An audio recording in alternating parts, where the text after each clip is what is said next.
ನಮಸ್ತೆ ಸ್ನೇಹಿತರೆ, KLN trending ಅಪ್ಡೇಟ್ಸ್ಗೆ ಸ್ವಾಗತ. ಕೇಂದ್ರ ಸರ್ಕಾರ ಮಾಕ್ ಡ್ರಿಲ್ಗೆ ಸೂಚಿಸಿದ ಇಂದಿನ ಮಧ್ಯರಾತ್ರಿಯೇ ಪಾಕ್ನಲ್ಲಿನ ಉಗ್ರರ ನೆಲೆಗಳ ಮೇಲೆ ದಾಳಿ ನಡೆದಿದೆ.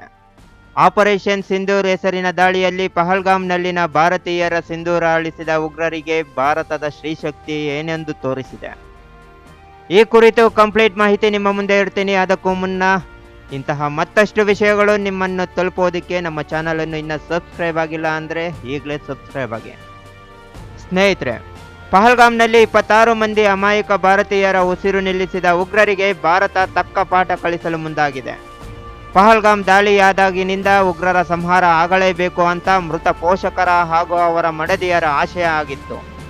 140 ಕೋಟಿ ಭಾರತೀಯರ ಒಕ್ಕೊರಳ ಧ್ವನಿಯಾಗಿತ್ತು.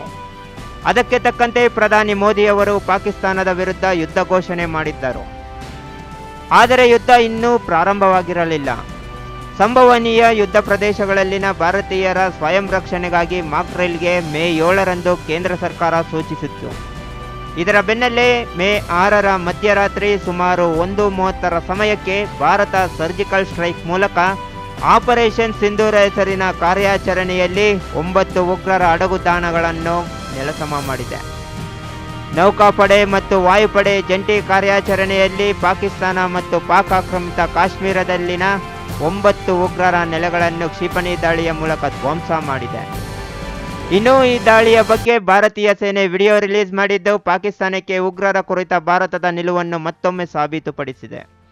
सुभान अल्लाह, भावलपुर ये इंटरनेशनल बाउंड्री से 100 किलोमीटर दूर है. जैश ए मोहम्मद का मुख्यालय था.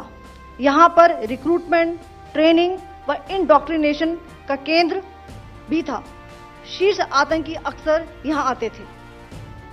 मैं आप सबको बताना चाहती हूँ कि किसी भी सैन्य ठिकाने का निशाना नहीं बनाया गया और अभी तक किसी तरह की नागरिक क्षति की रिपोर्ट नहीं है. ದಾಳಿಯಲ್ಲಿ ಜನಸಾಮಾನ್ಯರಿಗೆ ಯಾವುದೇ ಅಪಾಯ ಸಂಭವಿಸದಂತೆ ಉಗ್ರರ ಮೇಲೆ ದಾಳಿ ನಡೆಸಿರುವುದು ಭಾರತದ ಬದ್ಧತೆಯನ್ನು ಇಡೀ ವಿಶ್ವಕ್ಕೆ ತೋರಿಸಿಕೊಟ್ಟಿದೆ. ಒಟ್ಟಿನಲ್ಲಿ ಪಹಲ್ಗಾಮ್ ದಾಳಿಯಲ್ಲಿ ಭಾರತೀಯರ ಹೆಣ್ಣು ಮಕ್ಕಳ ಸಿಂಧೂರವನ್ನು ಅಳಿಸಿದ ರಕ್ತ ಪಿಪಾಸುಗಳಿಗೆ ಭಾರತೀಯ ನಾರಿ ಶಕ್ತಿಯ ಮೂಲಕವೇ ಪ್ರಧಾನಿ ಮೋದಿಯವರು ಉಗ್ರರ ದಮನ ಮಾಡಿರುವುದು ಇಡೀ ಜಗತ್ತನ್ನು ನಿಬ್ಬೆರಗಾಗಿಸಿದೆ. ये बहुत ही अच्छी बात है कि जो उन्होंने मोदी साहब ने बदला लिया है और मैं उनके साथ हूँ.